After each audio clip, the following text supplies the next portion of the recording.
membela ajarannya, membela sunnahnya dari orang-orang yang ingin meninggalkan sunnahnya, lalu mempromosikan hal-hal yang tidak sesuai dengan sunnahnya. Ini adalah bagian dari jihad kita, bagian daripada cinta kita kepada Rasulullah SAW. Saksikanlah kajian Islam ilmiah di Roja TV dan Radio Roja.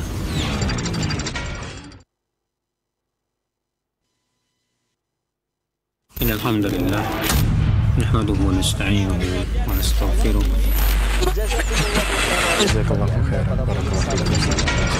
Roja TV, saluran tilawah Al-Quran dan kajian Islam.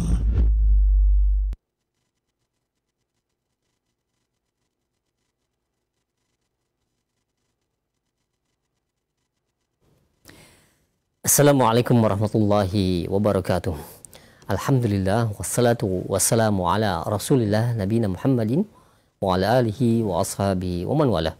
Asyhadu an la ilaha illallah wahdahu la syarikalah wa asyhadu anna Muhammadan abduhu wa rasuluh, amma ba'du. Saudara Iman dan Sakidah, sahabat Roja dimanapun Anda berada, alhamdulillah di kesempatan hari ini, di hari Jumat, kita akan simak bersama kembali setelah beberapa pekan kita tidak mengudara secara langsung dari siaran pagi bersama Al-Ustaz Dr. Ali Musyri Semjan Putra Hafizullah dari Pekanbaru Riau, dan alhamdulillah saat ini kami sudah terkoneksi untuk kita menyimak bersama kajian ilmiah atau faidah yang akan disampaikan oleh beliau dari pembahasan faidah-faidah sejarah Islam. Dan seperti biasa, setelah materi yang akan disampaikan, kami akan buka sesi interaktif, sesi tanya jawab bagi Anda yang ingin bertanya, baik melalui layanan line telepon ataupun Anda bisa mengirimkan di layanan pesan WhatsApp di 0218236543. Dan kami doakan semoga Allah menjaga Al-Ustaz beserta keluarga, memberkahi pertemuan kita di kesempatan pagi hari ini, dan juga memberkahi semoga Allah memberkahi ilmu yang akan disampaikan oleh Al-Ustaz. Baik, kita akan simak bersama materi yang akan disampaikan kepada Al-Ustaz. Kami persilahkan, falyatafadhal masykur. Bismillah. Assalamualaikum warahmatullahi wabarakatuh. Alhamdulillah, wassalatu wassalamu ala rasulillah, la hawla wa la quwwata illa billah. Pemirsa pendengar Roja TV dan Radio Roja yang dimuliakan Allah SWT, dimanapun antum berada, semoga Allah Subhanahu wa Ta'ala senantiasa menjaga antum semua dalam kebaikan, memberikan selalu taufik dan keberkahan ke dalam segala usaha dan aktivitas kita. Tak lupa pula di hari yang berberkah ini kita memperbanyak ucapan salawat dan salam buat Nabi kita Muhammad sallallahu alaihi wasallam, di mana Rasul kita sallallahu alaihi wasallam memotivasi umatnya di hari yang penuh berkah ini, itu hari yang termulia dalam satu pekan, yaitu hari Jumat, untuk memperbanyak mengucapkan salawat dan salam kepada Nabi kita Muhammad sallallahu alaihi wasallam. Allahumma salli wa sallim ala nabiyyina Muhammadin wa ala alihi wa ashabihi ajma'in. Pemirsa pendengar rahmat Allah Subhanahu wa taala, tidak terasa waktu berjalan begitu cepat. Ya. Baru kemarin rasanya Ramadan, kemudian telah selesai pula Ramadan, dan ini sudah masih bulan Syawal pun sudah sampai kita di pertengahan bulan Syawal. Dan begitulah perjalanan hidup ini, maka jangan kita sampai tertipu dengan perjalanan waktu yang tanpa kita sadari, ya, detik demi detik, menit demi menit, ya, jam demi jam, hari demi hari, bulan demi bulan. Tak terasa bahwa kita akan meninggalkan dunia ini.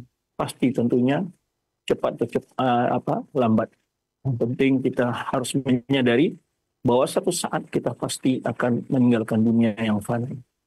Maka dari itu selalu memanfaatkan waktu-waktu untuk hal yang bermanfaat, mempersiapkan bekal yang akan kita bawa kehidupan abadi kita di akhirat kelak. Dan semoga Allah SWT menerima amal-amal soleh yang telah kita laksanakan sebulan penuh di bulan Ramadan kemarin. Dan Allah selalu menjaga amal-amal kita tersebut dari perkara-perkara yang akan mengurangi pahalanya ataupun merusak pahalanya. Tentu di bulan Syawal ini kita tetap beribadah kepada Allah, sebagaimana kerajinan dan kesungguhan di bulan Ramadan tetap kita pertahankan, karena belum lama masih terasa hangat bulan Ramadan itu. Maka satu sunnah yang harus kita laksanakan setelah Ramadan adalah yaitu melaksanakan 6 hari puasa Syawal. Semoga Allah selalu menjadikan kita orang teguh di atas ketaatan, ya, dan di atas sunnah Rasulullah sallallahu alaihi wasallam. Pemirsa dan pendengar rahmat Allah Subhanahu wa taala, pembahasan kita akan melanjutkan pembahasan yang selalu menjadi diskusi-diskusi panjang, karena persoalan ini banyak sekali bercampur baur antara hak dengan yang batil dalam ini. Yaitu seperti persoalan tawasul, syafaat, tabarruk, dan istighosah. Pada pertemuan yang lalu kita telah membahas, menjawab argumentasi-argumentasi atau sebagian argumentasi-argumentasi dari pemahaman-pemahaman yang menjauhi kebenaran yang sesuai dengan sunnah Rasulullah SAW, keyakinan para sahabat, amaliyah para sahabat dalam memahami syafaat, tabarruk, ataupun tawasul. Pada kesempatan ini kita akan kembali mengupas itu persoalan keempat, itu adalah istighosah. Al-istighosah. Di mana sebelum telah kita jelaskan bahwa tawasul terbagi dua macam, tawasul al-masyru' wa tawasul al-mamnu'. Ya. Tawasul yang disyariatkan yaitu bertawasul dengan nama-nama Allah yang mulia, dengan doa orang soleh yang hidup, dan dengan amal soleh kita. Itu adalah tawasul masyru' yang disepakati oleh semua para ulama. Kemudian ada tawasul al-mamnu' yang dilarang. Tawasul mamnu' ini terbagi dua, ada tawasul bid'i, ada tawasul syirki. Tawasul bid'i adalah tawasul dengan zat atau jah orang soleh. Ya. Adapun tawasul dengan yang syirki adalah meminta kepada orang-orang yang telah meninggal. Meminta didoakan kepada para anbiya yang telah meninggal, para orang soleh yang meninggal. Ya, tawasul syirki. Kemudian juga syafaat terbagi ada dua. Syafaat masyru'ah, syafaat ghair masyru'ah. Syafaat yang syariatkan adalah itu syafaat yang memenuhi kriteria yang disebutkan dalam Al-Quran maupun hadis-hadis Nabi SAW, yaitu meminta syafaat kepada orang soleh yang hidup, ya seperti tawasul juga, atau minta syafaat melalui doa orang soleh yang hidup. Di mana syarat syafaat tersebut adalah, Tuhan telah kita jelaskan, ini ada juga syafaat terbagi dua juga, itu syafaat yang sabitah wa syafaat al-manfiyah. Sabitah adalah syafaat yang ditetapkan, yang diakui, yang disahkan, yang dibolehkan dalam agama, yaitu yang memiliki dua syarat, yaitu al-idhnu lisyafi' wal ridha 'anil masyru'illah. Allah memberikan izin kepada orang yang mau beri syafaat, kemudian juga Allah memberikan keridhaan kepada orang yang akan menerima syafaat. Bentuk syafaat al-thabita adalah itu di mana telah kita bahas pada pembahasan yang lalu, yang memenuhi kriteria atau syarat-syarat yang telah disebutkan para ulama, itu syafaat yang ditetapkan oleh Allah SWT kepada Nabi SAW. Kita mohon kepada Allah agar Allah memberikan syafaat Nabi kepada kita. Jadi karena syafaat bukan berarti meminta kepada Nabi syafaatnya, tapi membentuk kepada Allah, ya pada semasa hidupnya Rasulullah, orang bilang, ya syafi'ni, ya Rasulullah, aku mohon agar engkau mendoakan aku kepada Allah, agar Allah menyembuhkan kelihatanku, sebenarnya kisah orang buta yang datang kepada Nabi SAW. Ini memohon syafaat kepada hidup Rasulullah SAW, ya kepada syafaat masih hidupnya Rasulullah SAW dalam bentuk memohon doa beliau. Adapun minta syafaat kepada orang-orang yang telah meninggal, ya ini yang syafaat al-manfiyah. Syafaat yang dinafikan, yang dilarang di dalam agama. Karena orang-orang musyrikin dahulu atau para kaum Nabi Nuh meminta syafaat kepada orang-orang soleh mereka yang telah meninggal. Di mana kelak di akhir kelak, ini juga kita bahas sebelumnya, bahwa syafaat ketika ada orang berhujah, bukankah Nabi dapat berikan syafaat kepada umat? Jelas itu tidak ada yang membedakan persoalan itu. Yang dipersoalkan adalah ketika orang meminta syafaat kepada para orang soleh, para anbiya yang telah meninggal. Dalam arti, ya Rasulullah, berdoa kepada meminta kepada Rasulullah SAW yang setelah beliau wafat. Bagaimana dengan ketika kelak di hari kiamat? Dan itu semua orang sudah bertemu dengan Rasulullah, cuma dari syafaatul kubra. Yang Rasulullah juga dihidupkan Allah, semua manusia juga dihidupkan Allah di padang mahsyar. Jadi tidak berbeda alam di situ. Dan oleh sebab itu kita tidak mendapatkan adanya praktek-praktek memohon syafaat ketika Rasulullah telah wafat. Dari para sahabat tidak mencontohkan hal itu dengan para ulama lainnya. Kemudian telah kita bahas juga tabarruk. Arti tabarruk. Ya. Tabarruk ini ada tabarruk al-masyru', tabarruk mamnu' yang disyariatkan dan yang dilarang. Disyariatkan adalah tabarruk dengan tempat-tempat amal soleh. Yang itu dengan dua syarat. Pertama, bahwa ditetapkan dalam dalil syar'i bahwa tempat tersebut adalah memiliki berkah. Yang kedua adalah mengikuti cara syariah, cara yang disyariatkan untuk mengambil tabarruk, mengambil berkah di tempat yang disyariatkan atau waktu. Dan telah ada pun tabarruk yang tidak disyariatkan, seperti orang bertabarruk di kuburan orang soleh, tabarruk dengan athar solihin, ya, athar solihin, bajunya, kuburannya, dan sebagainya. Ya. Dan ini telah kita bahas juga sebelumnya, seperti bertabarruk yang kuburan orang soleh atau tempat-tempat yang agak keramat atau peninggalan kuno dan sebagainya. Ada tabarruk yang dilarang dalam agama. Lalu tabarruk dengan zat, ini sudah kita jelaskan sebelumnya, termasuk dengan zat Nabi SAW itu adalah disepakati para ulama. Adapun zat solihin ini adalah persoalan yang dikhilafkan para ulama. Yang rajih adalah bahwa bertabarruk dengan zat orang soleh tidak disyariatkan karena tidak ada seorang pun para sahabat memperlakukan hal yang sama, bertabarruk dengan zat para sahabat intelijen masuk surga oleh Allah Subhanahu wa taala, oleh Rasulullah SAW dalam hadis-hadisnya. Seperti orang, tidak ada seorang sahabat tabarruk dengan pemainnya dengan Abu Bakar dan Umar, Utsman, Ali, yang mereka adalah sahabat-sahabat yang telah dijamin masuk surga. Yang pula Ukasyah yang telah disebutkan dalam hadis bahwa dia masuk surga tanpa hisab oleh azab. Baik. Maka ini telah kita bahas dalam masalah tabarruk kemarin.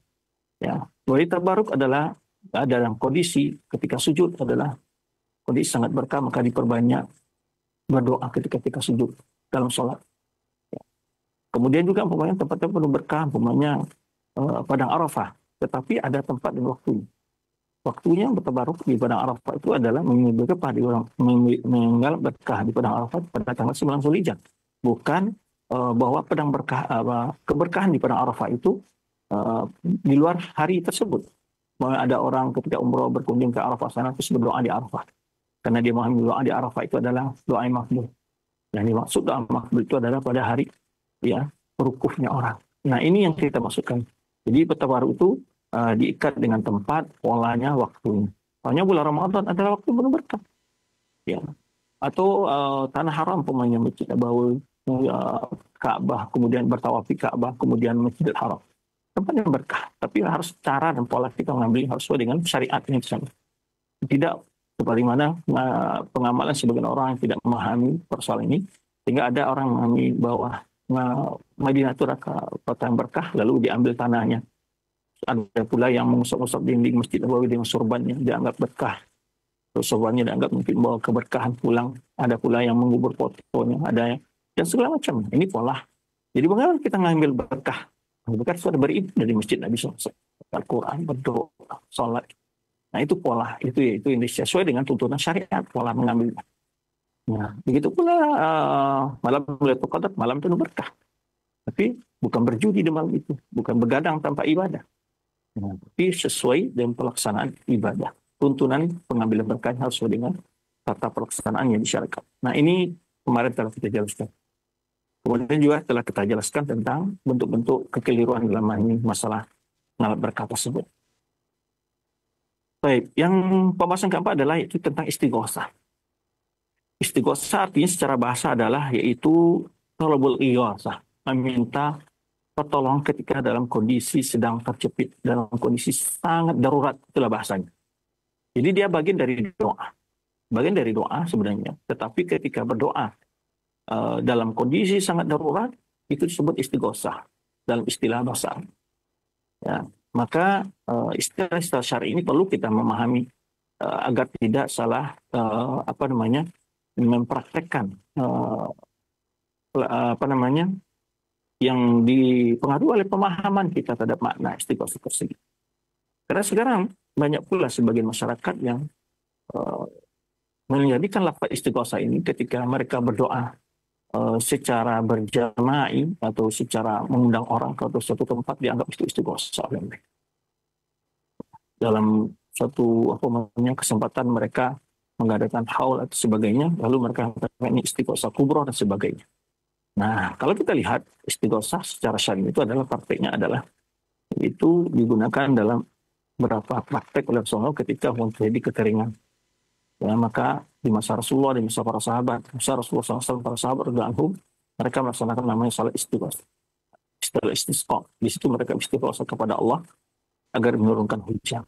Atau seseorang ketika tinggal lautan di dalam kondisi umpamanya kapalnya diombang-ambing oleh ombak besar, angin topan, kencang, seterusnya, gelombang yang begitu besar, Maka ini juga disebut. Ketika dia memohon itu dalam istighosah, istilahnya memohon pertolongan ketika dalam kondisi sangat sulit dan dalam keadaan darurat.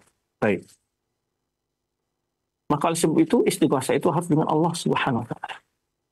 Dan justru kadang-kadang dalam prakteknya banyak yang campur aduk atau tidak terpilah-pilihnya dalam hal masalah istighosah, tawassul atau tabarruk ataupun syafaat.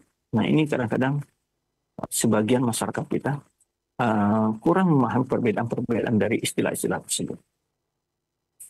Allah Subhanahu wa taala menyebutkan bagaimana Allah memuji ketika Rasulullah SAW beristighosah kepada Allah Subhanahu wa taala. Ketika ada pujian ini bahwa oleh sebab itu beristighosah itu hanya dengan Allah Subhanahu wa taala, tidak dengan selain Allah Subhanahu wa taala.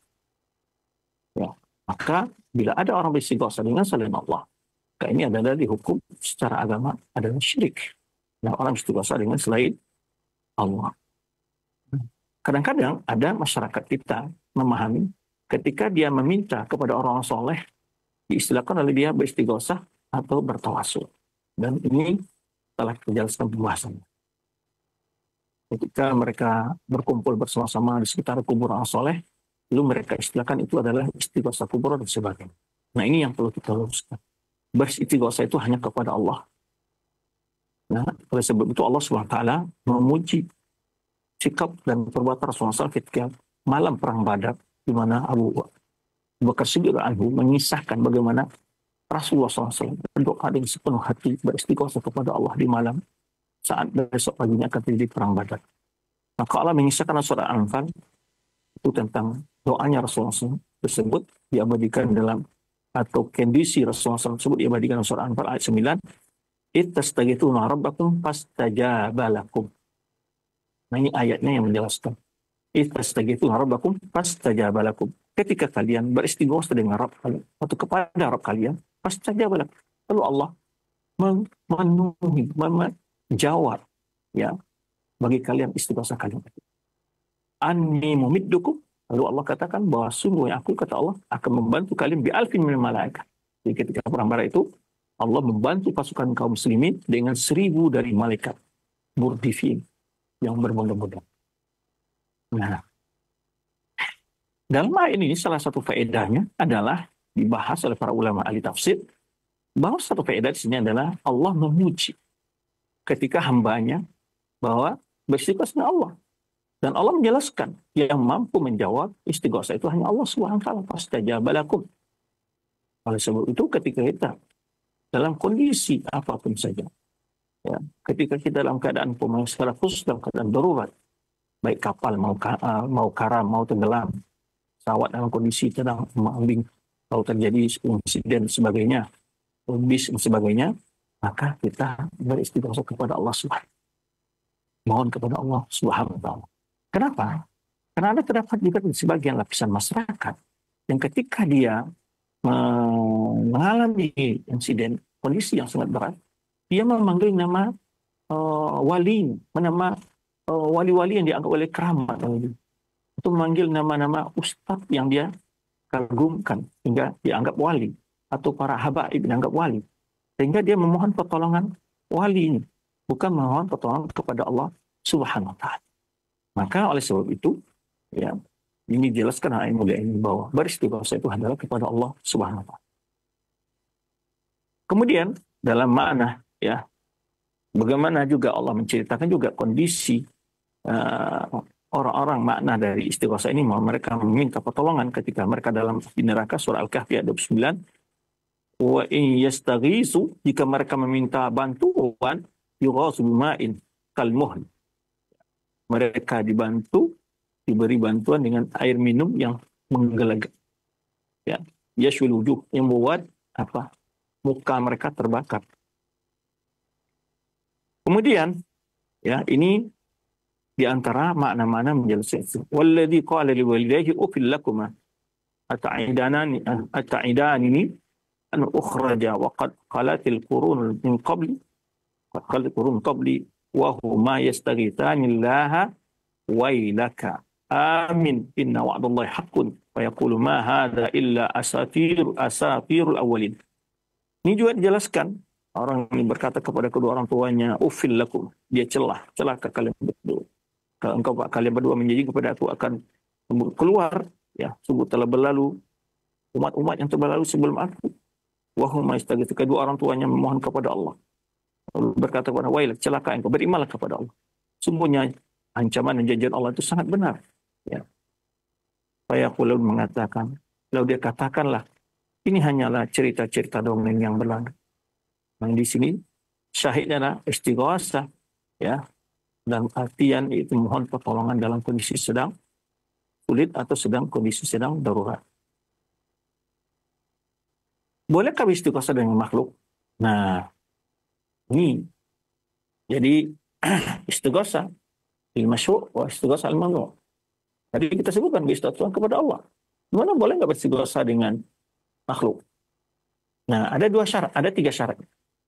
Karena dikisahkan kisah Nabi Musa yang membantu kaumnya ketika di Mesir, "Wastaghatahu alladhi min syi'ati alladhi min aduwihi." Nah, disinilah ulama mengambil istinbat boleh beristighosah dengan makhluk dengan 3 syarat.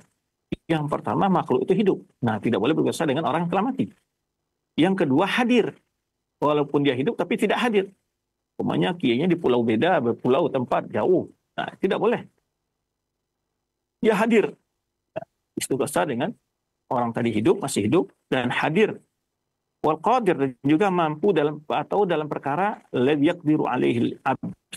Hal-hal yang memang dalam batas kemampuan seorang hamba. Nah, boleh beristighosah dengan makhluk dengan 3 syarat itu. Pertama adalah orang diminta beristighosah dengannya itu adalah hidup, yang kedua adalah hadir. Nih, kalau ada seseorang pokoknya ketika rumahnya terbakar, lalu dia punya wali yang diyakini oleh wali atau ustadz atau tuanku atau guru atau habib, ya, di satu pulau umpamanya. Lalu dia panggil ya syekhi atau ya habib, atau dia panggil umpamanya gurunya tersebut agar memadamkan api di rumahnya. Ini adalah syirik. Nah, memanggil satu yang lain selain Allah Subhanahu wa taala. Di mana kita syirik? Karena dia meyakini bahwa syekhnya tersebut atau walinya tersebut dapat mengetahui kondisinya secara gaib. Nah, maka syarat yang pertama ada hidup. Berarti kalau dengan orang mati tidak boleh. Ya, maka jika yang orang diminta istighosah dengan itu mati ataupun gaib, tidak hadir di tempat, nah, atau dalam perkara yang tidak di luar kemampuan seorang makhluk, ya, maka ini dianggap adalah istighosah yang dilarang, itu dianggap istighosah yang jatuh kepada kesyirikan. Baik. Di sini dijelaskan oleh Syekh Islam Taimiyah umpamanya bagaimana para sahabat mengambil istighosah dengan Nabi SAW ketika dalam keadaan kekeringan, penceklik. Inna mastaghatsu bihi liyad'u lahum. Bagaimana makna istighosahnya sahabat dengan Rasulullah SAW itu adalah agar Nabi SAW berdoa untuk mereka. Berdoa kepada Allah untuk mereka. Simana pula nanti di hari kiamat manusia agar ketika manusia dikumpulkan semua berada pada masyar, para manusia datang para anbiya, terutama ulul azmi, ya, atau kepada nabi yang disebutkan dalam hadis Rasulullah SAW, yaitu syafaatul kubra, dikenal para ulama dan syafaatul kubra karena syafaat di situ adalah maqam mahmud yang disebutkan Rasulullah SAW, di mana semua makhluk memuji nabi yang memberikan syafaat pada hari itu. Maka manusia beristighosah dengan Adam. Adam menolak, ya, karena bahkan Adam menyebutkan dia punya kesalahan yaitu makan buah pohon yang dilarang oleh Allah SWT dalam surga. Ketika dalam surga datang karena Nabi Ibrahim alaihissalam. Kemudian Nabi Ibrahim juga menyebutkan alasannya, ya. Kemudian datang kepada Nabi Musa. Kemudian juga menyebutkan alasannya, menolak dan menyebutkan alasannya. Nabi Isa, kemudian kepada Nabi Muhammad SAW. Nah, di sini, ya, juga manusia meminta kepada para anbiya tersebut, terakhir pada Nabi SAW, untuk mendoakan agar Allah memberikan izin kepada mereka memberikan syafaat. Nah, oleh sebab itu setiap Nabi yang mereka datangi disebutkan dalam hadis, "Isfa' lana inda rabbik." Bukan mereka mengatakan nas'aluka syafa'atakum, syafa'atak. Nah, tapi isfa' lana inda rabbik. Pergilah mohonkan untuk kami kepada Tuhanmu, di sisi Tuhanmu, syafaat. Jadi meminta didoakan. Ya, maka syafaatnya, istighosahnya para sahabat, ya, di masa hidupnya Rasulullah SAW, adalah ketika dalam kondisi sedang sulit, umpamanya kisah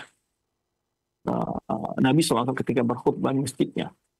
Lalu datang seorang Arabi, orang pedalaman dari Badui, berkata kepada Rasulullah SAW, ya, meminta agar Rasulullah berdoa kepada Allah menurunkan hujan.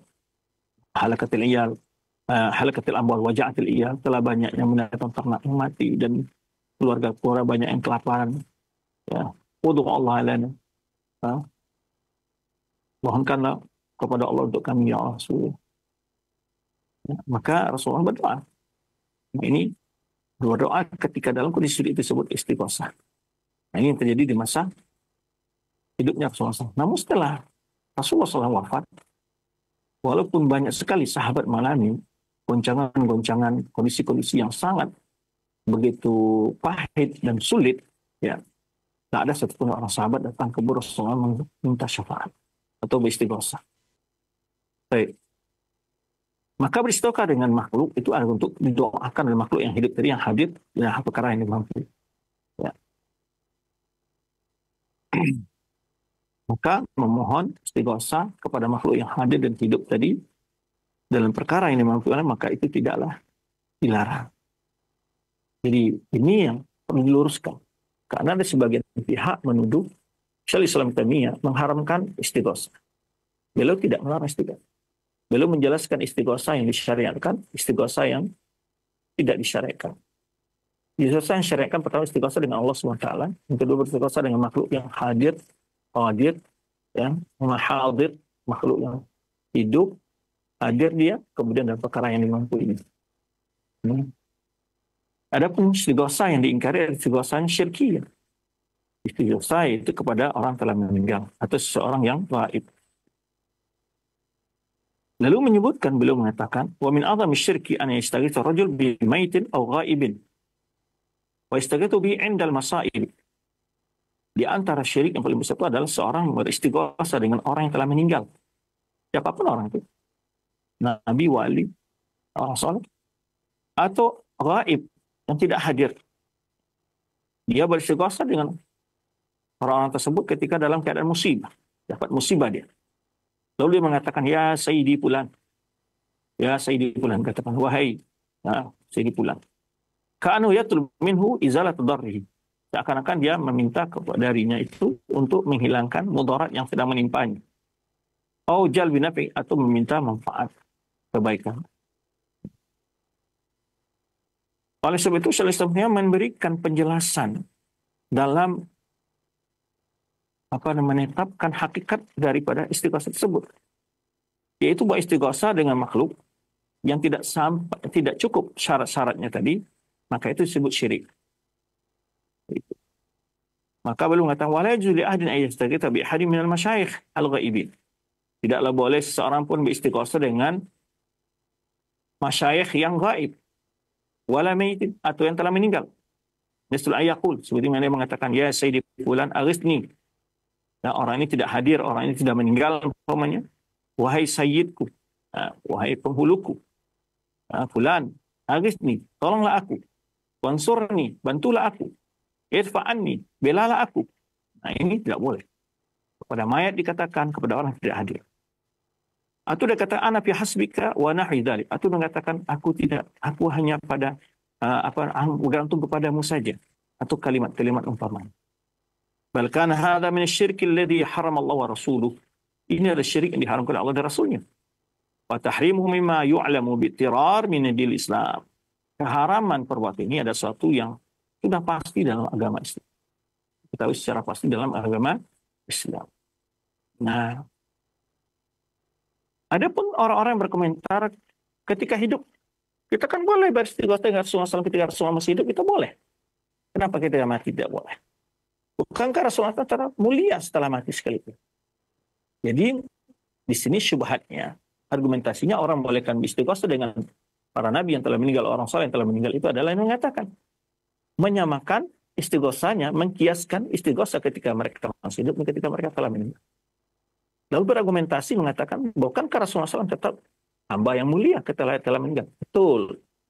Di sini adalah perbedaan antara kondisi Anbiya ketika hidup, dia dapat mengetahui kondisi umatnya, dengan anbiya yang telah meninggal, para nabi yang telah meninggal. Kabar di alam barzah. Di sini letak sebetulnya perbedaannya. Maka lalu dituduhlah kalau orang-orang yang tidak mau beristighosa dengan para nabi yang telah meninggal, para wali meninggal, mereka anggap itu melecehkan kehormatan mereka, tidak mengakui kehormatan mereka setelah meninggal. Nah, ini satu perbedaan harus diluruskan. Ya, bahwa kemudian Rasulullah SAW tetap agung di sisi Allah walaupun beliau telah meninggal. Tetapi dalil membolehkan beristighosa dengan beliau tidak ada. Jadi bukan berarti orang yang tidak mau beristighosa itu merendahkan.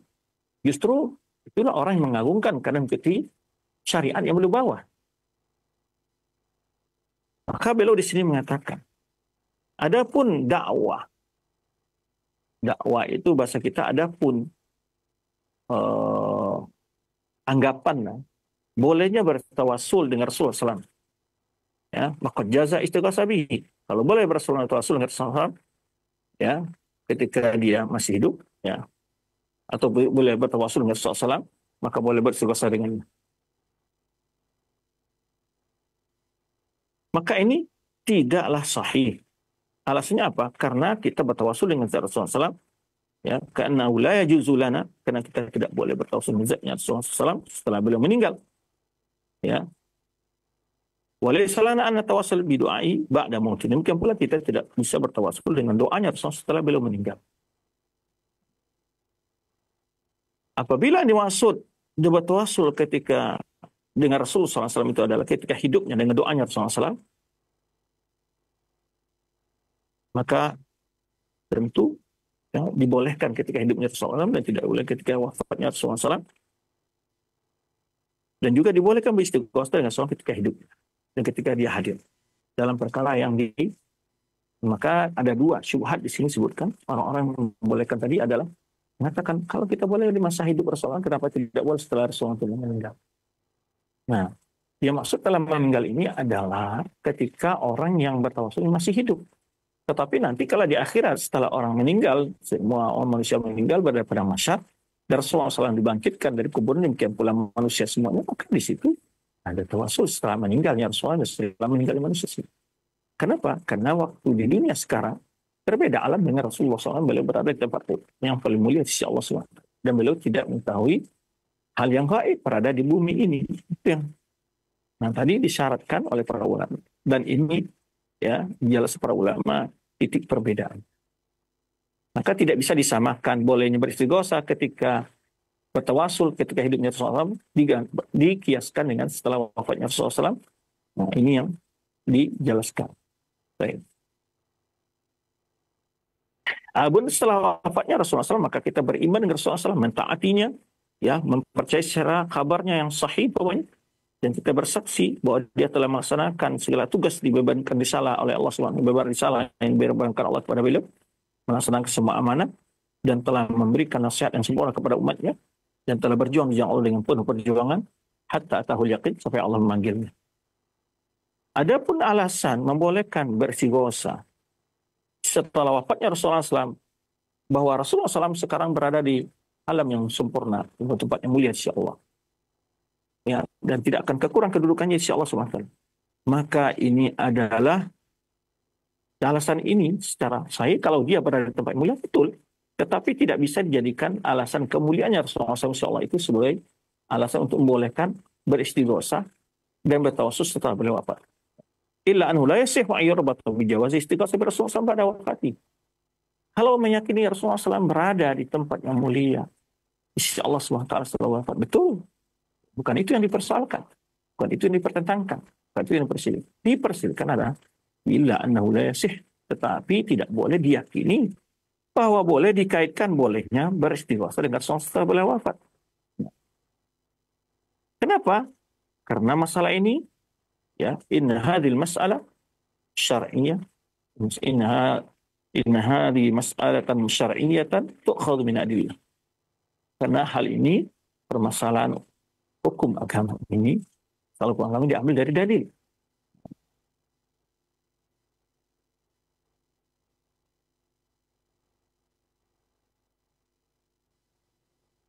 Bahwa dalil menunjukkan, ya, permohonan ketika beliau hidup atau mati tingginya kedudukan beliau setelah beliau meninggal, tidaklah layak tadi, bukanlah bisa dijadikan sebagai alasan. Ya, ayus al-kama layak tadi ayus tafta. Bukanlah berarti bolehnya kita meminta kepada beliau setelah beliau wafat, atau meminta fatwa kepada beliau setelah beliau wafat. Di mana tidak boleh meminta fatwa kepada beliau setelah beliau wafat, kan tidak ada lagi jawaban dari beliau setelah beliau wafat. Karena agama itu telah sempurna. Nah, maka dari itu kata beliau, ya, maka dalil-dalil menunjukkan bahwa beliau adalah orang mulia waktu hidup pun telah meninggal. Ya, kedudukan beliau sangat tinggi walaupun setelah beliau wafat. Tapi tidak bisa itu sebagai alasan dijadikan mengatakan bahwa masih bolehnya meminta-minta, memohon syafaat atau minta istighatsah cuma ketika beliau waktu hidup. Layak tadi is'al kama layak tadi istaghfar. Alasannya adalah mana beliau tidak boleh meminta dalam syafaat pun ataupun istighatsah, bertawassul dan mohon doa beliau, cuma beliau tidak bisa juga diminta untuk memberikan jawaban dalam pertanyaan-pertanyaan usul agama lain. Tidak ada ketika orang ulama-ulama dulu lagu di dalam memastikan sebuah hukum. Minta fatwa ke Rasulullah. Kalau seandainya boleh demikian, Rasulullah dapat menjawab itu, berarti beliau juga boleh dimintakan istighatsah karena beliau dapat menjawab orang-orang yang datang ke kuburan beliau. Sini dikiaskan oleh beliau bahwa tidak ada lagi hukum setelah wafatnya Rasulullah SAW. Tidak ada pemberikan fatwa kepada umatnya di dunia ini dalam menjawab kondisi-kondisi yang ada di umatnya. Demikian pula tidak bolehnya kita beristighatsah setelah beliau wafat. Beristighatsah dalam artian yaitu kita hidup dan beliau telah wafat. Adapun setelah wafat dalam artian beliau wafat nanti kalau dibangkitkan di akhirat di padang mahsyar, demikian pula semua manusia dibangkit di akhirat di padang mahsyar, maka persoalan itu adalah hal yang disepakati dibolehkan para ulama. Jadi ada dua hal yang disepakati para ulama dalam istighosah syafaat, minta syafaat, istighosah. Pertama adalah ketika hidupnya Rasulullah SAW. Yang kedua adalah ketika nanti manusia telah dibangkit dan di padang mahsyar. Yang semua manusia dibangkit dan juga Rasulullah para anbiya dibangkit. Yang diperselisihkan yang tidak benar itu adalah hal yang tidak dibolehkan oleh para ulama adalah ketika sekarang manusia di dunia, dia hidup di dunia, Rasulullah telah wafat, lalu dia bertawassul, meminta didoakan atau beristighosah dengan Rasulullah SAW. Ini yang diharamkan. Baik. Kenapa mereka bisa? Ini adalah bagian dalam hulu dalam memuliakan Rasulullah SAW, melampaui batas yang telah disyaratkan.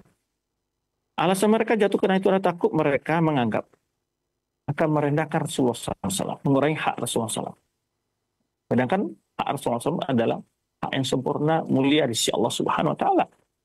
Nah ini alasan mereka, di antara ketakutan mereka. Nanti kalau kita tidak beristighatsah, kalau kita tidak meminta syafaat, tidak bertawassul, maka kita berarti tidak mengagungkan Rasul. Nah begitu pemahaman mereka.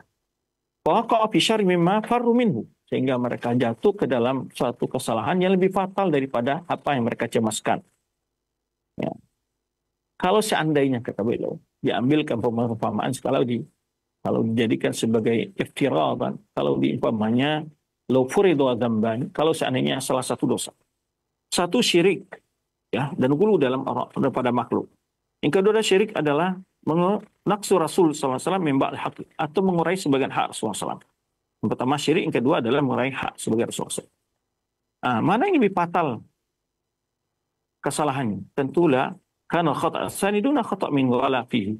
Maka kesalahan orang yang mengurai sebagian hak Rasulullah SAW tadi, ya, lebih tidak sefatal kesalahan orang yang berbuat syirik. Oleh sebab itu, karena dosa syirik di sisi Allah adalah dosa yang sangat besar. Wasahibuhu a'zam uqubah. Dan pelakunya akan diberi azab yang sangat berat. Dan jauh dan tidak diberi keampunan oleh Allah Subhanahu wa taala. Nah, wal muntaqis lahum an kamali rutbatihim, tetapi kalau kata beliau orang yang tidak memuliakan Rasulullah SAW tidak sampai pada tingkat dosa syirik, artinya mengurangi sebagian hak Rasulullah. Tapi kalau dia sama sekali tidak menghormati dan memuliakan Rasulullah SAW, itu membatalkan syahadat, membatalkan asyhadu anna Muhammadar Rasulullah, pengakuan sebagai Rasul. Kalau dia melecehkan, tapi dia mengurangi sebagian hak. So, ini perbandingan sebenarnya. Tetapi beliau mengatakan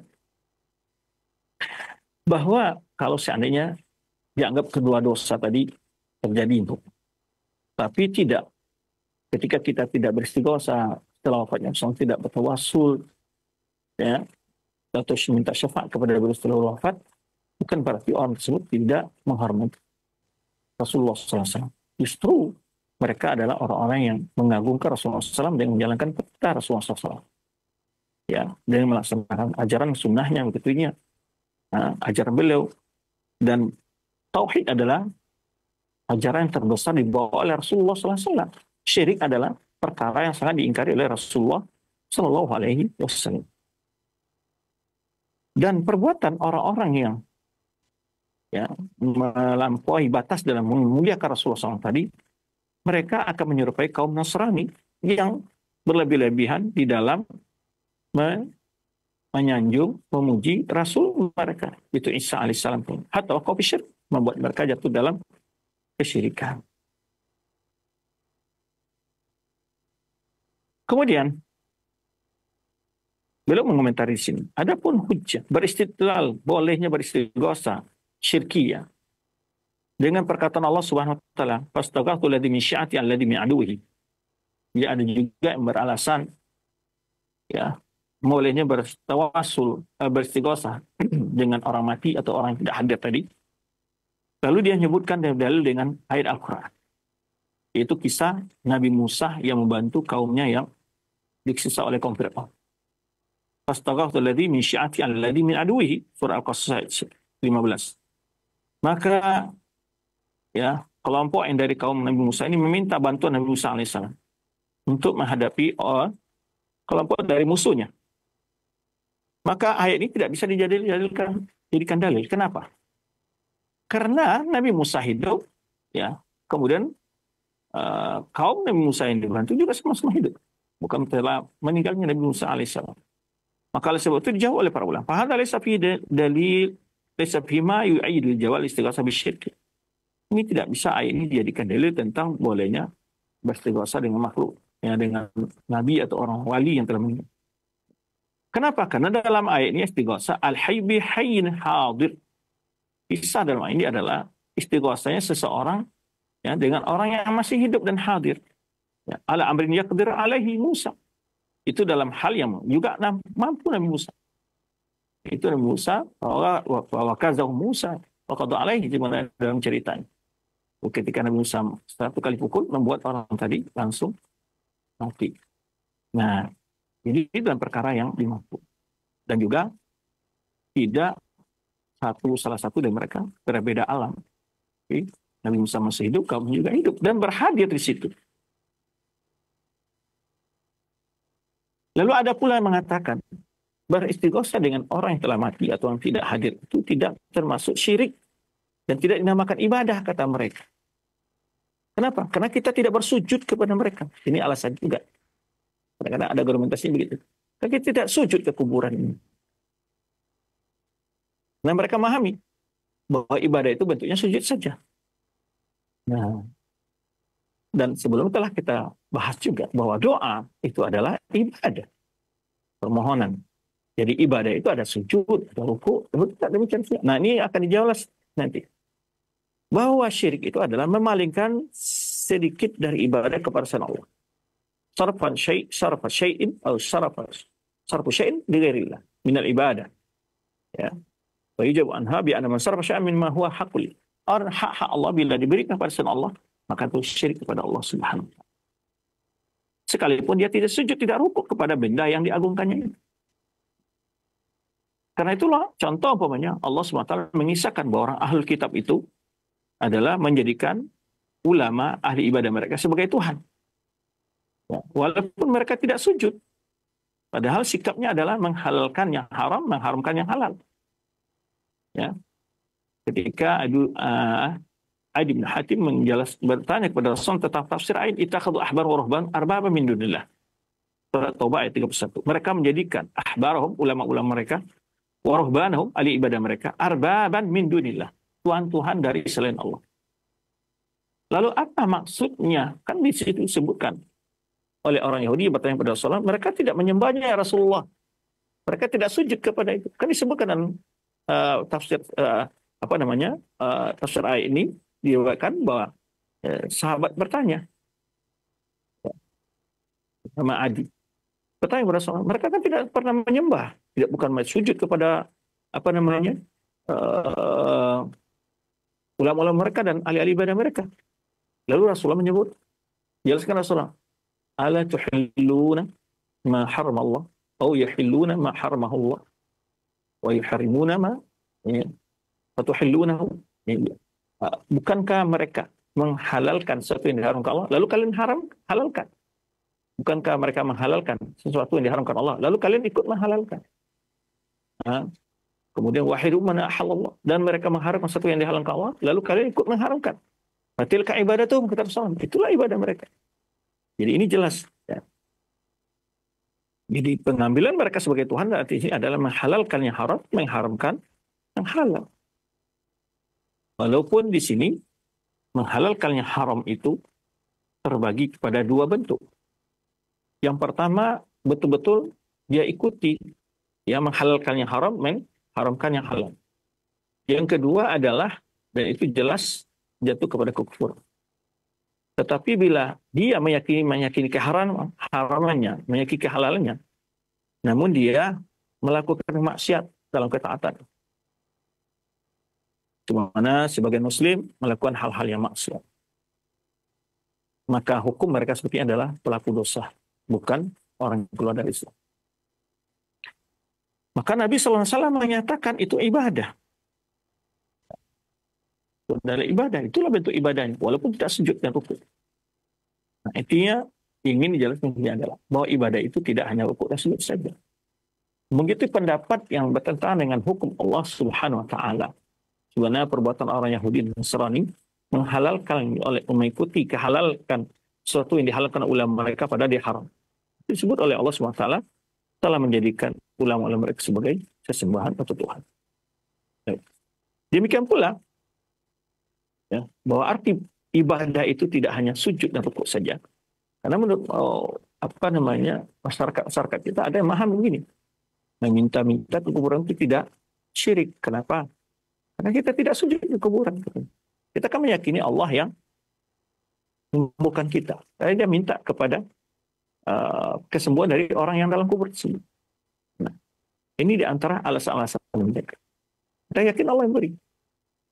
Orang-orang musyrikin dahulu ketika dia meminta kepada Allah tetap seperti demikian. Ibadah mereka kepada berhala-berhala mereka atau sesembahan mereka. Ya. Baik. Mereka menjadikan sebagai perantara atau syafaat. Ma na'buduhum illa liyuqarribuna Allah zulfa. Kami tidak menjauh mereka kecuali untuk mendekatkan diri kami kepada Allah sedekat-dekat. Agar mereka mendekat kami kepada Allah dan sedekat-dekat. Dan lain haula'i syufa'una wa ya'buduna min dunihi ma la yadurum wa la yanfa'u wa yaqulun haula'i syufa'una innahu. Mereka menyembah sesuatu yang tidak memberi mudarat, tidak manfaat bagi mereka. Lalu mereka alasan, ini pemberi syafaat mereka. Pemberi syafaat kami di sisi Allah sekalian. Jadi mereka tidak mengatakan sesuatu yang mereka sembah selain Allah itu adalah yang menciptakan hidup mereka. Karena itu Allah SWT dalam beberapa ayat Al-Quran menyebutkan wala in sa'alta man khalaqahum la yaquluna Allah. Jika engkau bertanya kepada mereka siapa yang menciptakan mereka, jawab Allah. Wala in sa'alna man khalaqas samawati wal arda yaquluna Allah. Jika engkau bertanya kepada mereka siapa yang menciptakan langit dan bumi, mereka jawab Allah. Jadi di mana letak kesyirikan? Memalingkan sebagian ibadah mereka kepada selain Allah. Di antara ibadah yang mereka paling itu adalah permohonan atau doa permintaan mereka. Baik.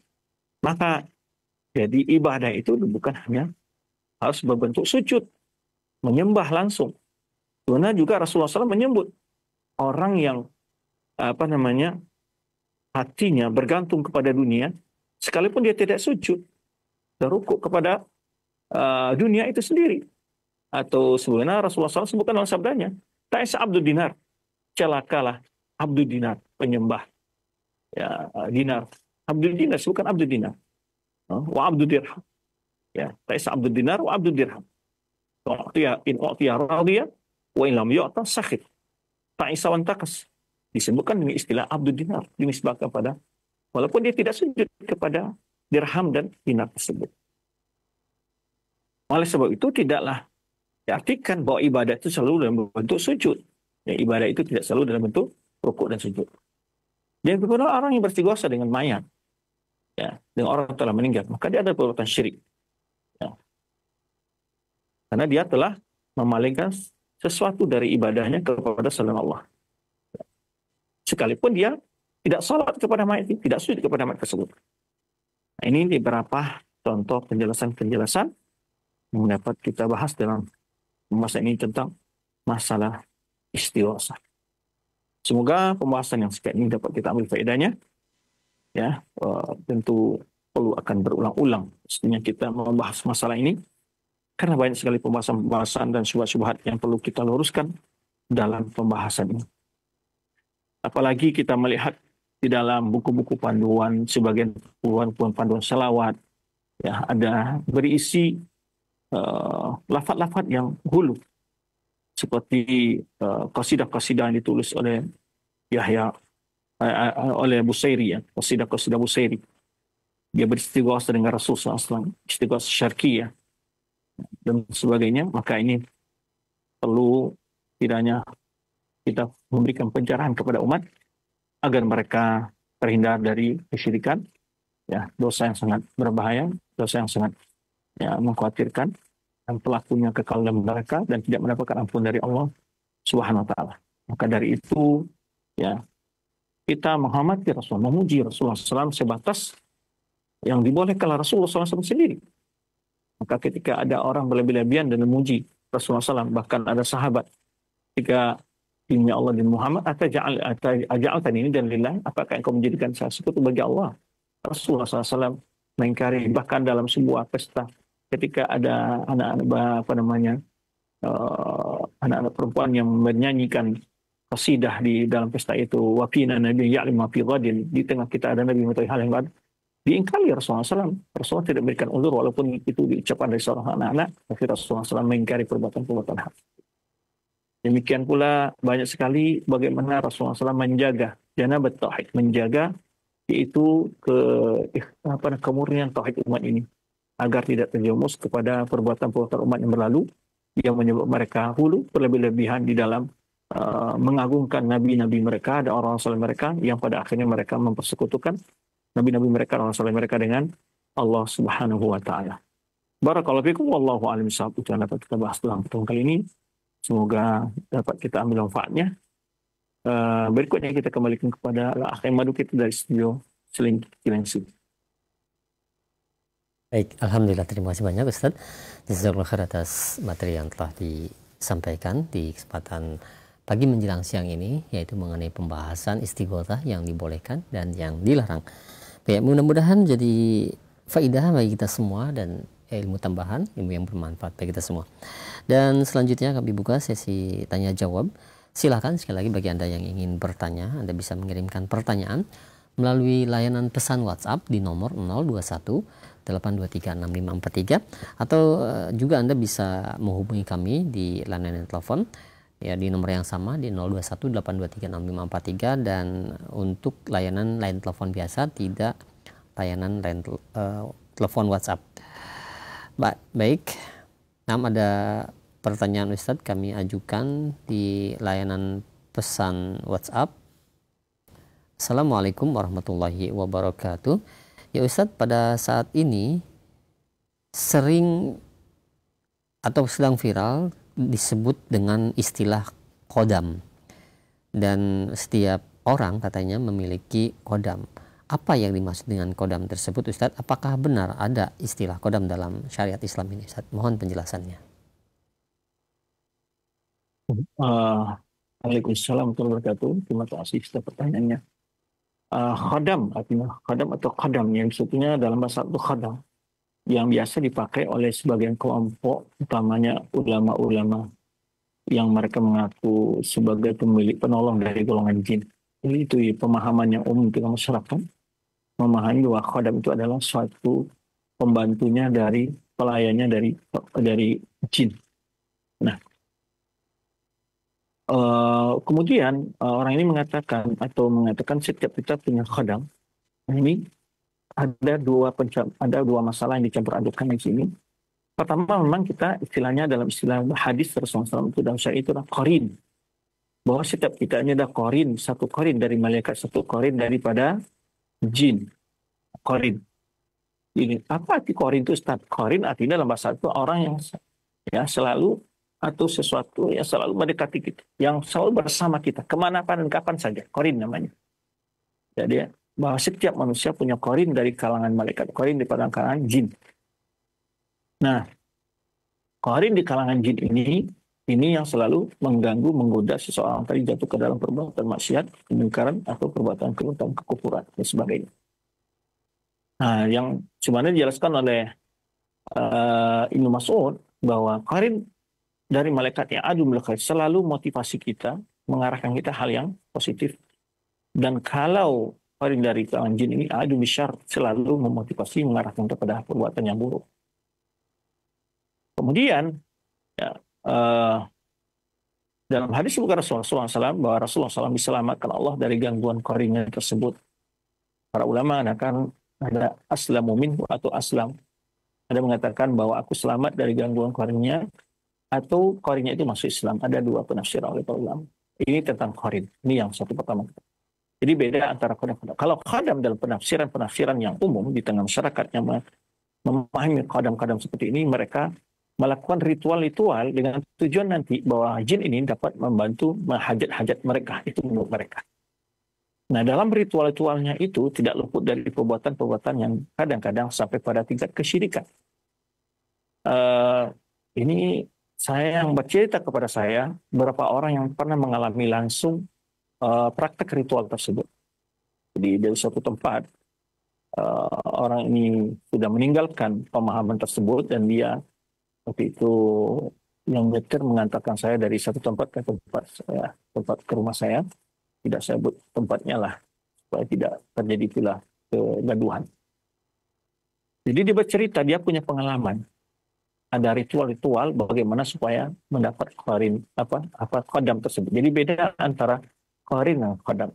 Kalau kodam ini ada upaya-upaya bagaimana melakukan ritual-ritual agar jin itu patuh dan datang kepada dia sebagai pelayan dia, itu istilahnya. Yang itu bercampur dengan perbuatan-perbuatan yang kadang sampai pada tingkat syirik dan kufur. Dia menceritakan di satu pondok pesantren prakteknya ini berlaku. Saya tidak sebut pondok pesantren, kita tidak sebutkan nama kiainya yang dia tempat belajar itu. Dia mengatakan di antara persyaratan, ya, dia katakan bahwa di toko pesantren itu ada buku-buku panduan yang dijual. Dia di antara ritual yang dilakukan oleh dia itu adalah praktek bagaimana dia puasa 4 hari berturut-turut.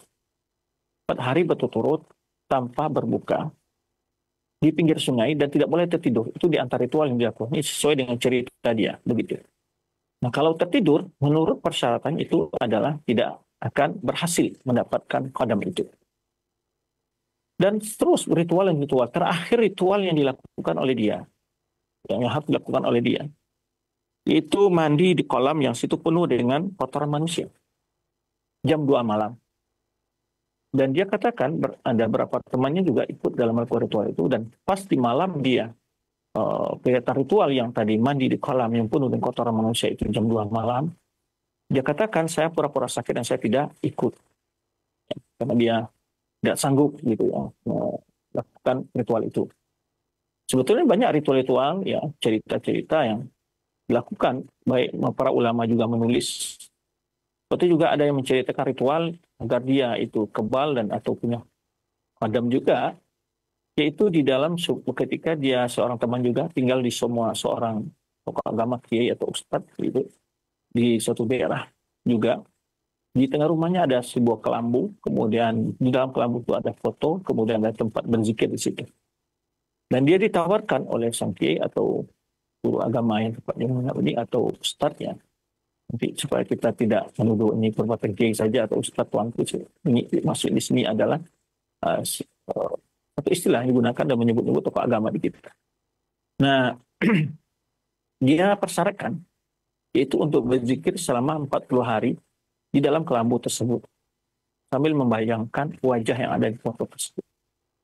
Jadi 40 hari itu dia tidak boleh keluar. Dia tidak boleh mandi, tidak boleh sholat ke masjid, bahkan sholat pun tidak. Ya kan, sholat pun tidak, karena dia berzikir di situ bersyaratkan 40 hari. Sholat Jumat pun tidak. Nah, dan banyak sekali sebetulnya kalau kita rentang, banyak sekali ulama-ulama menceritakan bagaimana praktek-praktek orang-orang ini agar punya qadam tersebut yang melakukan ritual-ritual yang berselisih dengan syariat. Menyelisihi sunnah Rasulullah SAW, menyelisihi akidah.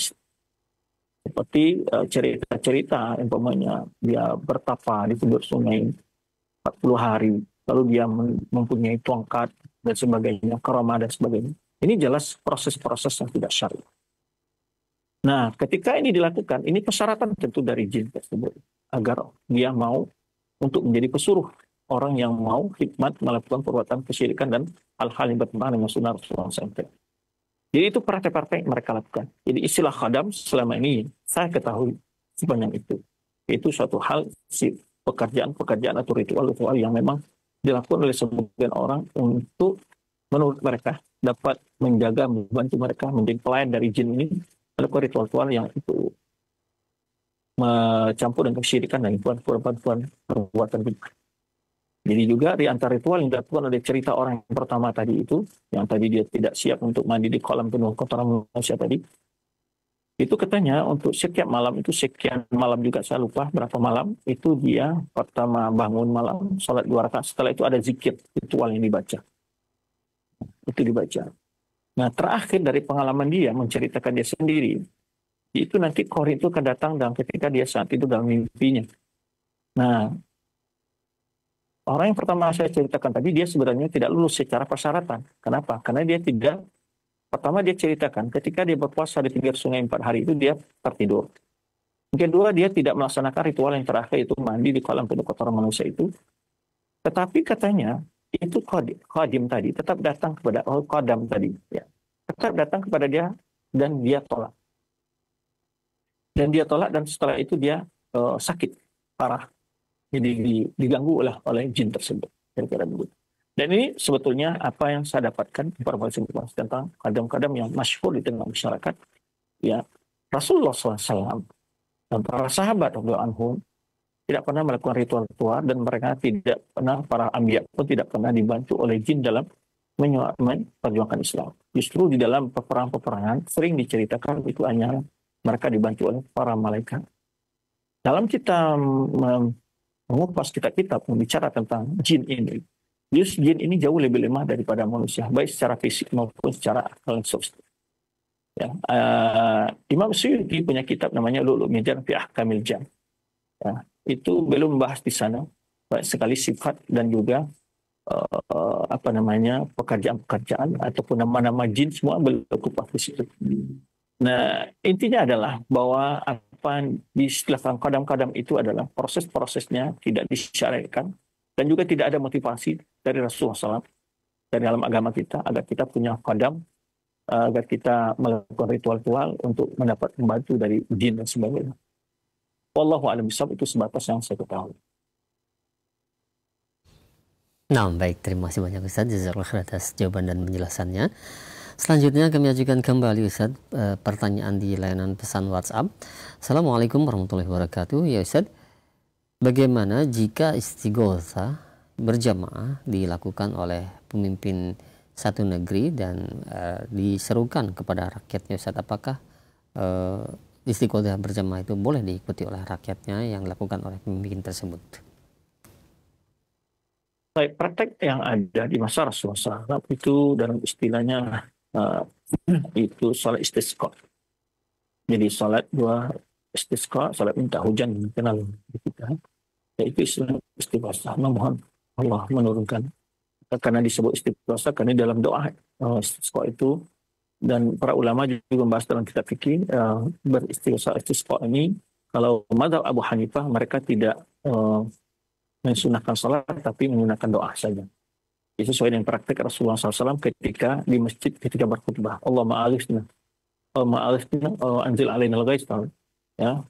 Jadi itu disebut dengan istighotsah karena dalam lafaz doa tadi ada nama doa itu lafaz istighotsah. Allahumma a'alifna, Allahumma as'alna al-ghais. Jadi itu di antara kita ketahui di dalam hukum agama. Adapun dalam bentuk berdoa jama'i, doa jama'i, kita tidak menemukan contoh dari kalangan para sahabat melakukan hal itu kecuali saat salat istisqa saja. Salat istisqa meminta hujan. salat meminta.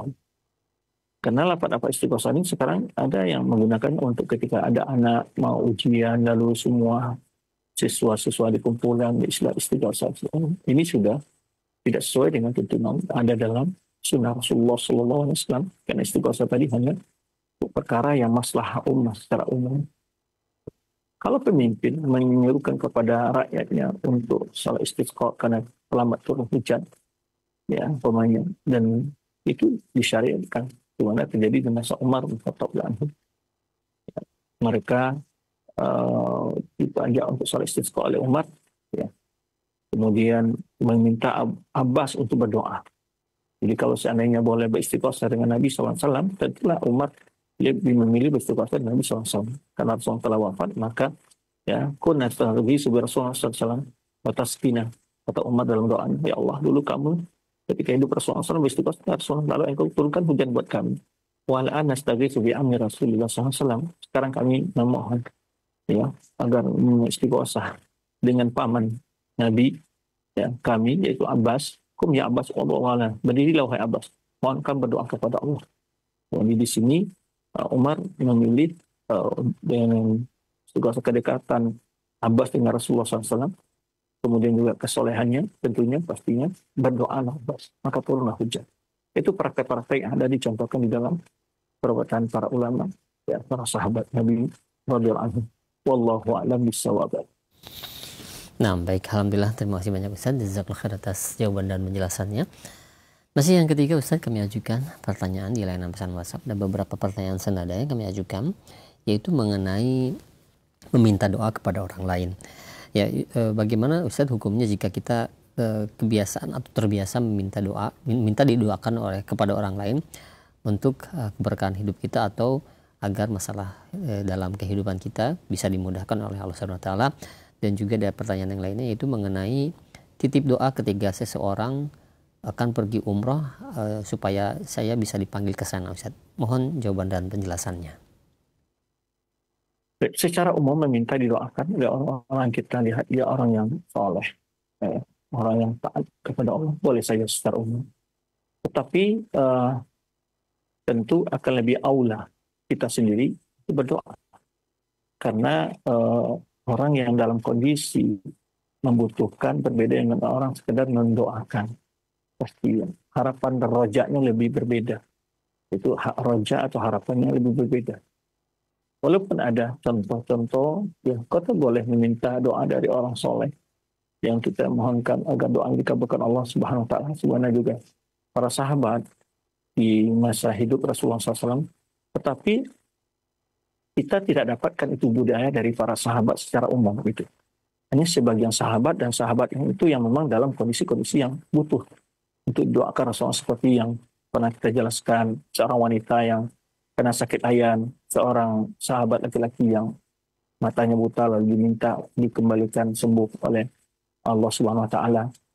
Nah, kemudian juga ketika sahabat meminta doa kepada Rasulullah SAW, jarang mereka memohon untuk pribadi mereka, kecuali yang hal-hal yang kita sebutkan tadi. Biasa mereka meminta doa untuk secara umum. Sebenarnya tadi kisah Arabi ketika hari Jumat itu, dia meminta, ya Allah, ya Rasulullah, doakanlah untuk kami pada Allah SWT agar Allah menurunkan hujan.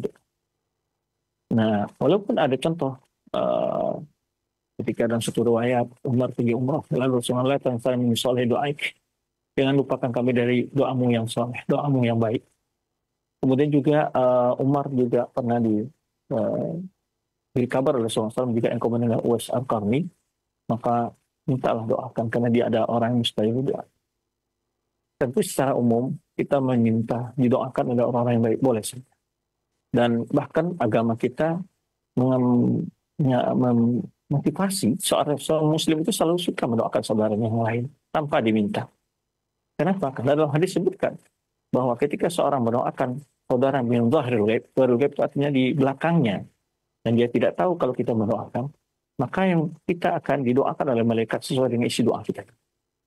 Maka ini keutamaan seorang muslim untuk saling doa. Bahkan ketika di dalam sholat pun, contoh dalam tahiyat, doa tahiyat, duduk tahiyat aja kita doakan setiap muslim. Ya, wa ibadah kesolihin, hambamu yang soleh. Nah, artinya boleh saja kita minta doa kepada orang lain. Tetapi jangan bergantung kepada doa orang saja. Tentu kita juga lebih banyak untuk berdoa kepada Allah. Doa itu ibadah, bukan sekadar untuk ritual memenuhi permintaan saja. Jadi setiap doa juga ibadah, karena Rasulullah mengatakan doa wal ibadah, doa itu adalah ibadah. Jadi kita berdoa seperti berzikir, itu bagian.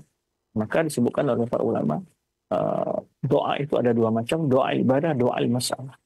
Nah, di dalam doa yang saling terlazum, ketika doa masalah kita meminta suatu urusan kepada Allah, itu doa ibadah. Kita mendapat ibadah juga dengan ibadah, ya, sekaligus kita juga memohon permintaan kepada Allah Subhanahu wa Ta'ala. Tentu seorang hamba lebih dahulu lah dia sendiri memohon untuk dirinya. Jangan hanya percaya kepada orang lain aja untuk dirinya, karena kalau titip orang bisa dia lupa, ya, bisa dia tidak berdoakan sesuai dengan apa yang lebih sempurna dengan apa yang kita mohon kepada Allah Subhanahu wa Ta'ala. Secara umum kita katakan meminta didoakan boleh-boleh saja, tetapi jangan lupa kita yang lebih concern, lebih maksimal untuk berdoa buat diri kita. Karena Allah SWT berfirman, "Ud'uni astajib lakum." Ud'uni. Allah perintahkan. Maka doa itu adalah ibadah. Karena perintah dari Allah SWT. Wa qala rabbukum ud'uni astajib lakum. Allah berkata, Rabb kalian, mohonkan kepadaku. Memohonlah kalian kepadaku, kata Allah SWT. Aku akan perkenankan, akan jawab permohonan kalian.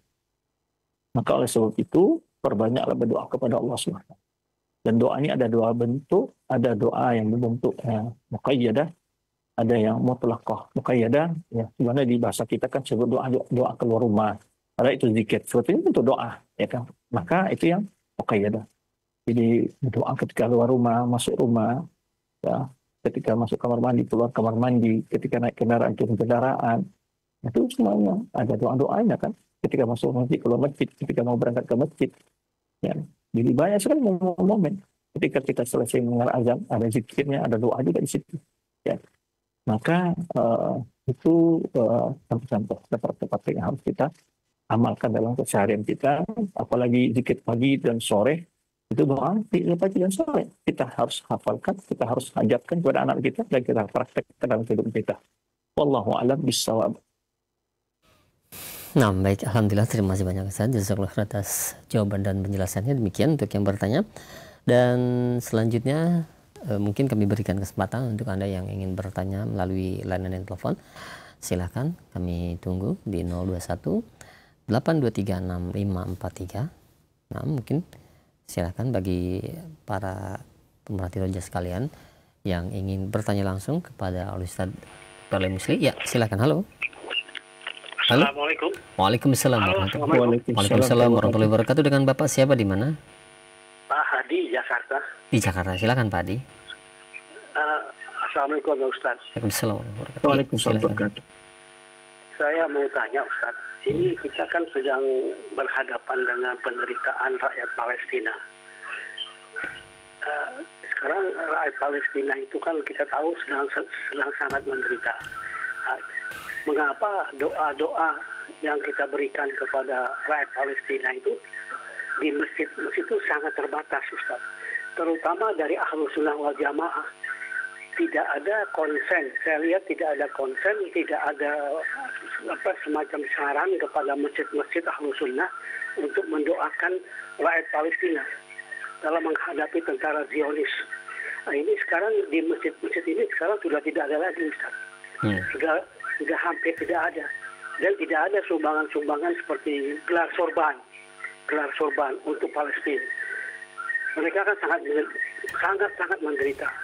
Baik, apalagi cukup ya. Sekarang ini kita lihat pemerintah kita akan mengambil 1.000 orang rakyat Palestina ke Indonesia. Ini kan sangat menyakitkan, Ustaz. Lebih bagus mereka itu mati di negaranya sendiri secara syahid, daripada mereka dibawa ke negara lain. Ini baik, Bapak ya. Bapak Presiden kita sendiri, Ustaz. Terima kasih. Iya. Terima kasih banyak Pak Hadi. Nah, silakan Ustaz. Baik, ada dua hal di sini. Pertama adalah bagaimana membantu saudara-saudara kita khususnya secara umum berdoa itu dengan menyelamatkan mereka. Baik. Tentu pertama hak sesama Muslim. Palestina adalah persoalan yang sudah puluhan tahun yang menjadi perhatian setiap Muslim dan juga setiap penguasa Muslim. Setiap hari mereka berpikir bagaimana ya, bagian-bagian dari setiap negara mereka bermusyawarah secara internasional. Tetapi tentu hasil-hasilnya masih belum maksimal gimana kita lihat.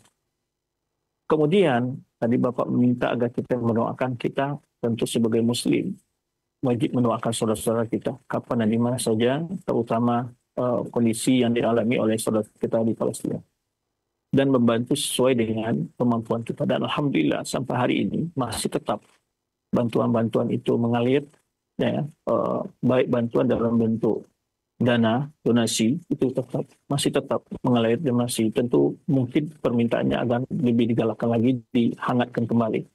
Namun rekening-rekening untuk menerima sumbang-sumbang itu masih tetap, baik dari teman-teman kita dari media-media, khusus di Roja sendiri, ya, bagi yang mengikuti informasi di media IG Roja, itu banyak sekali di sana laporan-laporan yang terbaru tentang bagaimana sumbangan-sumbangan kaum muslimin yang disalurkan melalui media kita ini disalurkan di sana.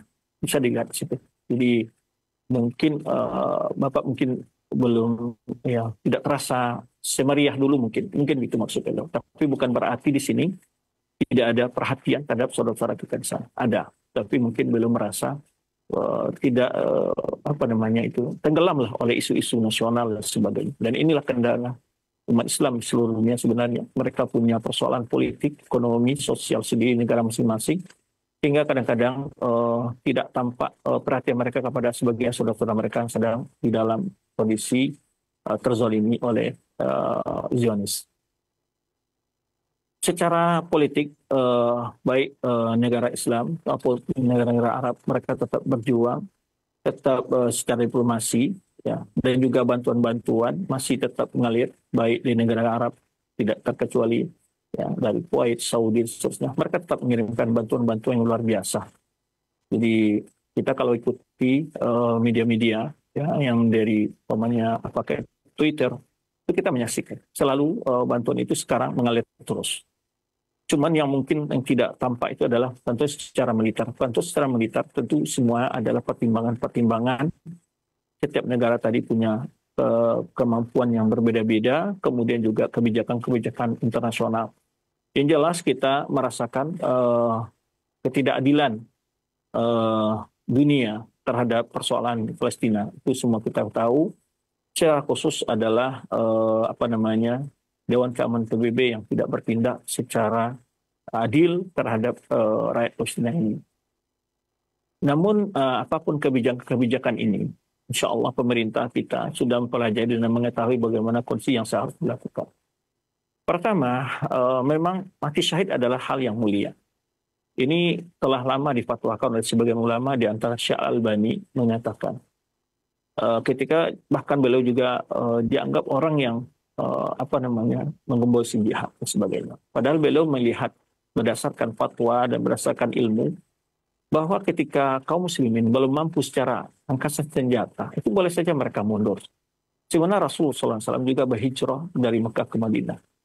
Ya, sebenarnya Rasulullah SAW di awal dakwahnya beliau lemah, belum memiliki angkatan perang, ya, peralatan perang masih kurang, kemudian biaya perang masih kurang. Beliau juga mengalah, ya, di dalam banyak kondisi-kondisi awal. Setelah beliau memiliki kekuatan, ya, beliau juga melakukan negosiasi, perjanjian-perjanjian. Ketika sampai di Madinah, beliau bernegosiasi dengan orang Yahudi, melakukan perjanjian dengan orang Arab sekitar Madinah. Bahkan dengan orang Arab yang di Mekah juga, sebelum Fatu Mekah, beliau membuatkan perjanjian-perjanjian dan seterusnya. Dan langkah-langkah itu yang dilakukan oleh berdasarkan langkah-langkah itu, berdasarkan dalil-dalil. Ya, tentu ulama-ulama kita yang memberikan pendapat-pendapat tersebut telah mengkaji, baik secara hukum agama, demikian pula kesiapan secara material, ya, dari kaum muslimin untuk menghadapi kekuatan ini. Kita sebagai rakyat, ya, sebagai awam, sebagai orang yang tidak menguasai berbagai informasi itu, kita hanya bisa memberikan pertolongan dalam bentuk dua hal. Pertama dengan doa, yang kedua adalah memberikan sebagian, menyisakan sebagian dari rizki yang kita miliki untuk kita kirimkan ke lembaga-lembaga yang terpercaya menyalurkan bantuan tersebut. Ini tentu seruan kepada kaum muslimin. Mungkin terasa mungkin karena kesibukan politik setiap negeri, ya sebagian tidak menjadikan sebagai agenda utama untuk membicarakan kondisi di Palestina ini. Karena banyak terkait dengan berbagai isu-isu yang lain. Semoga Allah SWT sepatnya memberikan jalan solusi terbaik bagi kita kaum muslimin membantu saudara-saudara kita di Palestina. Demikian pula Allah melihatkan satu keajaiban dalam kekuasaan yang maha kuasa untuk menghancurkan musuh-musuh Islam, terutama kaum Zionis yang begitu kejam dan jahat terhadap saudara kita di Palestina. Untuk kebijakan pemerintah dalam hal ini tentu kita tidak bisa menanggapi. Pasti mereka sudah mempertimbangkan. Kalau mati syahid itu betul, bagus. Tetapi bukan berarti harus bunuh diri. Makanya ketika Rasulullah SAW saat berjihad, beliau tetap mempersiapkan segala sesuatunya. Ada siasat dan seterusnya. Bahkan sahabat yang belum sampai umurnya tidak boleh berjihad oleh Rasulullah SAW. Ya, nah itu semuanya ada aturannya. Dan itu tentu ulama-ulama yang berilmu. Ya. Ketika sebagian rakyat Palestina itu diselamatkan, sebenarnya juga Rahimiyah dan sebagainya, itu bukan berarti menyerah, tetapi untuk anak-anak kecil, para wanita dan sebagainya, mereka yang lemah, mereka pasti tidak bisa, pasti untuk berjihad di sana, apalagi makan dan minum mereka juga susah, tapi mereka bisa hanya diselamatkan dan dibantu sesuai dengan kemampuan setiap negara. Maka kita sebagai kaum muslimin tentu tetap berharap kepada semua untuk mendoakan saudara kita, membantu sesuai kemampuan kita, dan juga bagi masjid-masjid yang memiliki kewenangan untuk berdoa, pun nazilah bagi mereka juga dibolehkan sebenarnya fatwa para ulama kita. Tapi untuk memfatwakan secara umum itu tentu hak walil amri juga, karena kita tidak boleh mendahului melangkahi sesuatu yang bukan wewenang kita. Itu di antara hal-hal yang perlu kita ketahui. Kita boleh berikan masukan-masukan kepada pemerintah dengan cara-cara yang terhormat, ya, dengan cara pesan-pesan yang baik. Semoga pesan-pesan itu dapat menjadi pertimbangan mereka. Wallahu a'lam bishawab. Barakallahu fikum. Fiik barakallah, jazakallahu khair atas jawaban dan penjelasan Al-Ustaz. Demikian. Dan rupanya waktu yang telah tersedia sudah habis, Ustaz, di penghujung acara ini, dan mungkin ada ikhtitam yang dapat disampaikan untuk para sahabat Raja sekalian. Nah, silakan Ustaz. Alhamdulillah, dengan taufik dari Allah SWT, kita sudah pada jadwalnya yang selesai waktu kajian kita pagi ini. Terima kasih untuk kaum muslim muslimat yang bergabung dalam kesempatan ini. Semoga Allah SWT senantiasa menjaga antum dimanapun antum berada, memberikan terbaik selalu kepada kita, ya, memudahkan segala urusan kita, dan Allah SWT memberikan petunjuk dan arahan yang terbaik kepada pemimpin kita, bagaimana negara kita ini menjadi tenang, aman, ya, tentram, ya, diberikan, dan orang-orang yang diberikan amanah di negara kita oleh Allah SWT diberikan kesungguhan untuk memperbaiki negara ini dan kejujuran di dalam segala urusan mereka. Kita jangan lupa untuk selalu mendoakan saudara-saudara kita yang dizalimi dimanapun berada, dan pula penguasa kita yang kita doakan Allah memperbaiki kondisi mereka, dan mereka diberi petunjuk oleh Allah SWT apa yang terbaik bagi rakyat mereka. Demikian, terima kasih untuk teman-teman di studio Raja, studio Indonesia Pekanbaru. Semoga Allah selalu memberikan kesehatan kepada antum, keberkahan. Wallahu a'lam bishawab. Mohon maaf jika ada kekurangan dalam penyampaian ini. Subhanakallahumma bihamdika asyhadu an la ilaha illa anta astaghfiruka wa atubu ilaik. Wassalamualaikum warahmatullahi wabarakatuh. Waalaikumsalam warahmatullahi wabarakatuh. Kami ucapkan sekali lagi untuk Ustaz, jazakallahu khairan, barakallahu fiik. Semoga pertemuan yang diberkahi oleh Allah Subhanahu wa taala dan juga ilmu yang diberkahi, dan mudah-mudahan menjadi ilmu yang bermanfaat bagi kita semua. Jazakumullahu khairan, barakallahu fikum kepada antum semua yang sudah menyimak acara kami di kesempatan pagi hari ini dari pembahasan mengenai istighotsah yang disampaikan oleh Al-Ustaz Dr. Ali Musri Semjan Putra hafizahullah taala. Mudah-mudahan di kesempatan yang akan datang di hari Jumat di waktu yang sama kita akan bisa menyimak kembali faedah-faedah yang akan disampaikan oleh beliau. Demikian kami undur diri, mohon maaf apabila ada kesalahan. Wassalamualaikum warahmatullahi wabarakatuh.